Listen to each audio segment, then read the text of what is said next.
Assalamualaikum warahmatullahi wabarakatuh. Waalaikumsalam. Selamat siang. Siang.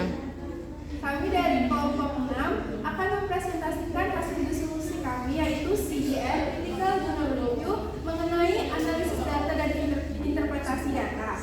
Adapun kelompok kami terdiri dari 4 orang, yaitu saya Fadilatul Rahma sebagai moderator sekaligus pemateri, dan rekan saya Rara Amin Masireda sebagai pemateri. Saya Nadia Giovanni sebagai pemateri. Saya Riana Surya sebagai pemateri. Adapun outline pembahasan pada hari ini, yang pertama bab 1 yang pendahuluan, bab 2 pembahasan, bab 3 kelebihan dan kelemahan jurnal, bab 4 ada kesimpulan dan saran. Baik, untuk materi selanjutnya pada teman saya dipersilakan. Baik, yang pertama yaitu pembahasan pendahuluan, di mana yang pertama rasionalisasi pentingnya CJR. Critical Journal Review merupakan suatu hal yang penting bagi mahasiswa karena mempermudah dalam membahas inti hasil penelitian yang telah ada. Terdapat beberapa hal penting sebelum kita mereview jurnal, seperti menemukan jurnal yang sesuai dengan topik yang diangkat, membaca keseluruhan dari isi jurnal, dan mencoba untuk menuliskan kembali dengan bahasa sendiri pengertian dari jurnal tersebut. Nah, diharapkan juga hasil review jurnal ini membuat pembaca lebih tertarik untuk ikut serta membaca ulang tentang jurnal yang dijadikan acuan oleh penulis. Baiklah, selanjutnya akan dilanjutkan oleh rekan. Baik, yang kedua adalah bab pembahasan, di mana pada jurnal nasional itu kami memberi judul analisis data dalam penelitian tindakan kelas. Nama jurnalnya itu Jurnal Kreativitas Mahasiswa. Nomornya bisa dilihat pada PPT, volume dan nomornya volume 1 nomor 2, halaman itu halaman 140 sampai 153 halaman. Tahun terbitnya 2023. Nama penulisnya Akhilansa Devolila, Apriani, DD Ordia, Elvia Febriani, dan Eris Ramadhani. Ada reviewnya, yang pertama adalah saya sendiri, itu Alia Tuesregar, kemudian Amanda Giovanni, yang ketiga ada Fadilatul Rahma, yang keempat ada Rara Afifah. Adapun tanggalnya itu 15 November 2024. Tujuan penelitian ini adalah untuk mengkaji terkait analisis data yang terdapat dalam penelitian tindakan kelas agar kita bisa memahami penelitian tindakan kelas. Subjek penelitiannya itu adalah guru dan siswa pada saat berlangsungnya proses belajar mengajar di dalam kelas untuk melihat kendala yang dihadapi dalam proses pembelajaran.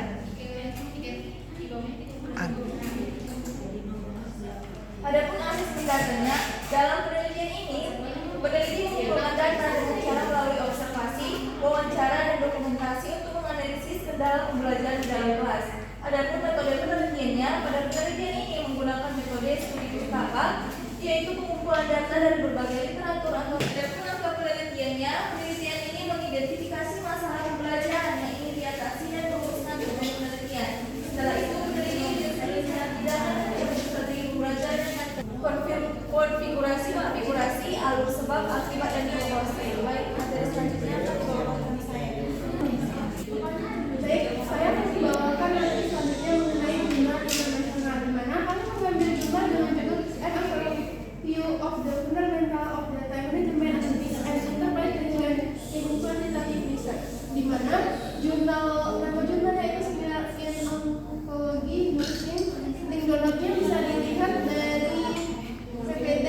Adapun volume dan halamannya volume 39 dan halaman 1 sampai 9. Tahun terbit jurnal 2023 dan penulis Gregorius Cotronoulas dan kawan-kawan.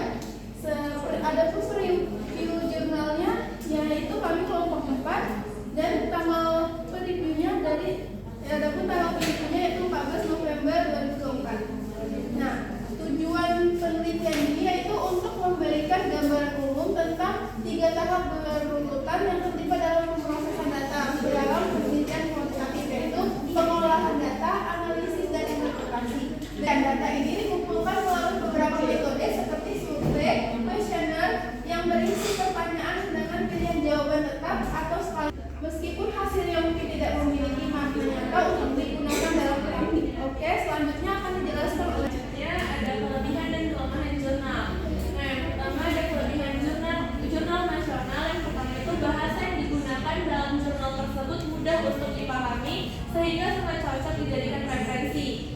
Yang kedua, penyusunan jurnal sangat bagus, dimulai dari pendahuluan, metode penelitian, hasil, dan pembahasan serta kesimpulan yang berisi kesimpulan dari penelitian yang telah dilakukan. Yang ketiga ada jurnal. Jurnal ini menguraikan proses analisis data secara lengkap, mulai dari pengumpulan. Nah, jurnal ini mencantumkan berbagai bentuk penyajian data seperti tabel, grafik, dan narasi yang dapat menjadi referensi bagi para pembaca. Nah, adapun kelemahan jurnal nasional, yang pertama, jurnal ini hanya menggunakan metode studi literatur tanpa disertai data yang empiris. Yang kedua, beberapa kalimat dalam jurnal ini terlalu panjang dan kompleks yang dapat menyulitkan pembaca dalam memahami isi secara langsung. Yang ketiga, jurnal ini lebih bersifat informatif dan kurang memberikan rekomendasi atau saran bagi guru dalam mengoptimalkan analisis data pada penelitian tindakan kelas. Nah, selanjutnya ada kelebihan jurnal internasional. Yang pertama, dia komprehensif, yaitu artikel ini memberikan panduan lengkap tentang pengolahan, analisis, interpretasi. Nah, yang kelima ada open access. Jurnal ini dapat diakses secara terbuka sehingga dapat memudahkan pembaca untuk mengambil manfaat tanpa batasan akses.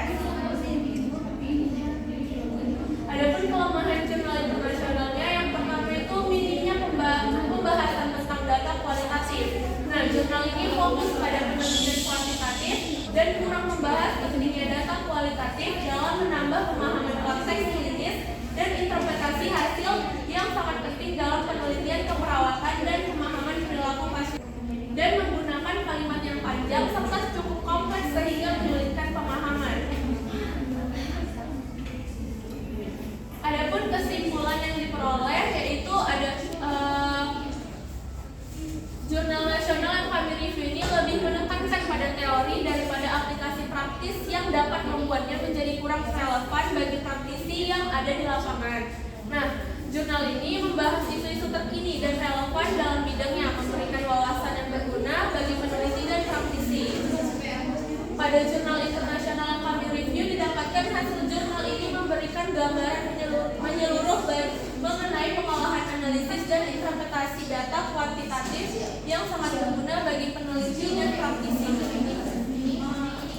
Nah, adapun saran yang kami berikan, yang pertama, agar jurnal nasional ini tidak hanya berfokus pada teori, tetapi juga menambahkan contoh penerapan praktis yang lebih konkret agar lebih relevan bagi para praktisi di lapangan, terutama pendidik yang ingin mengaplikasikan teori tersebut dalam konteks nyata. Sementara itu, jurnal internasional yang telah memberikan gambaran menyeluruh mengenai analisis dan interpretasi data kuantitatif dapat diperbaiki dengan menyertakan saran penerapan praktis untuk berbagai konteks penelitian, sehingga memudahkan peneliti dan praktisi dalam mengadaptasi metode yang dijelaskan sesuai kebutuhan masing-masing. Baik, berikut adalah daftar pustaka yang kami gunakan untuk menyusun critical diagnosis ini. Baik, demikianlah hasil presentasi kami. Jika teman-teman ada yang ingin memberi pertanyaan dan saran, bisa teman-teman tuliskan di grup WhatsApp. Ini kami akhiri presentasi kami dengan Assalamualaikum warahmatullahi wabarakatuh dan selamat siang teman-teman. Waalaikumsalam.